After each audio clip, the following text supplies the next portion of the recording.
First up, we've got the Ramecelexion. So this is a Garnacha from Campo de Borja. It's a lesser known region of Spain. Garnacha is just the Spanish version of Grenache. Garnacha to the Spanish is what Merlot is to the French. You know, it's their most planted and widely used red grape. Historically, it's always been a blend, like blended with Tempranillo in Rioja to produce a wine that most of us will know. Rarely will you ever see this bottled on its own, but you are going to see it filling the shelves more and more.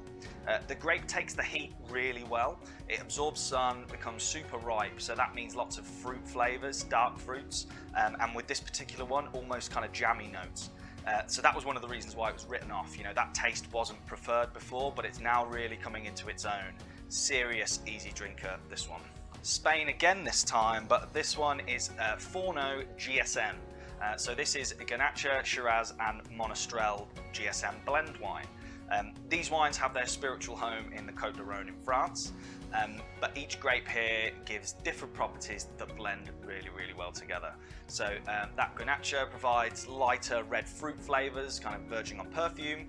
The Shiraz, rich fruit and a bit of structure. And the Monastrell brings earthy, spicy elements, also provides some much needed body as well. As I say, Côte d'Aron is where these kind of GSMs historically come from. Châteauneuf-du-Pape, great example of a GSM wine, but you're paying there for heritage and class. Australia are knocking these out as well, but they're very trendy and can carry a price tag.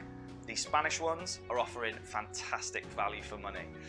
You're going to see a lot of GSM featuring in Smash Grapes over the next few months. Then we've got the Son and Heir Cinsault from Western Cape. As a region, you're going to think South Africa really hot, but this is actually a moderate to cool, sensitive grape variety. It's the Atlantic breeze on the coast that really gives the climate the right conditions to grow these kinds of grapes. It's French, but being grown in South Africa. And they have very much made it their own. In France, the grape is blended with Garnacha to provide the Provence rosés, you know, those nice blush French rosés that you think of from the Riviera. Here on its own, it's highly unlikely you'd see it produced this way in France, but in South Africa, it's becoming very, very popular.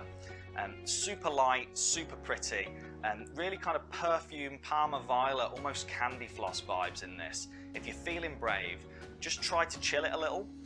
Not icy cold like a white wine, just take the edge off of it. Like a Pinot Noir here, light body, very delicate. The Cardi Ponti Nero d'Avola. So Nero d'Avola is from Sicily. Sicily, very hot, very exposed. There's not a lot of support from the Med. Nero d'Avola can cope really well with that heat though. It is a true hot grape variety. As a region, Sicily's only really been producing Marsala wine for cooking for the last 20-30 years. As I said, that heat and soil combo is perfect for ripening grapes, which is almost too perfect. So still relatively unheard of, so you're getting great value for money here. Good sign of an Italian restaurant if they've got a Nero d'Avola on the menu. Even better if it's their house wine. They really know their stuff. Mucho Mas Merlot now this time. This is a Merlot from Chile. Like so many varieties, Chile's become known for great quality and great value Merlot.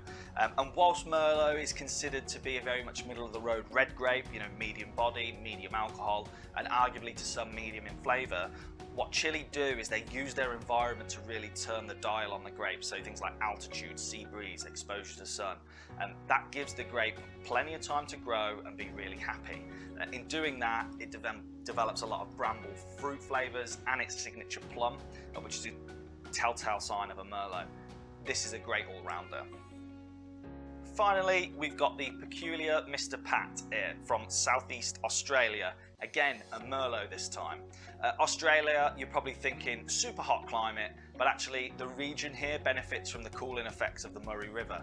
The grapes are planted on the banks of the river, so the water takes the brunt of all that heat, and it allows the area to grow more temperate, moderate grapes. Not all Australian reds are big, bulgy and in your face, but what the heat does here is supercharges what we love about Merlot. The environment means it's slow ripening, which means the tannins in the skin really mellow out. Dan, what does that mean in English? Well, this has got a really silky, almost velvet-like texture. So lots of red, rich, dark fruits, verging here into chocolate kind of coffee tones as well.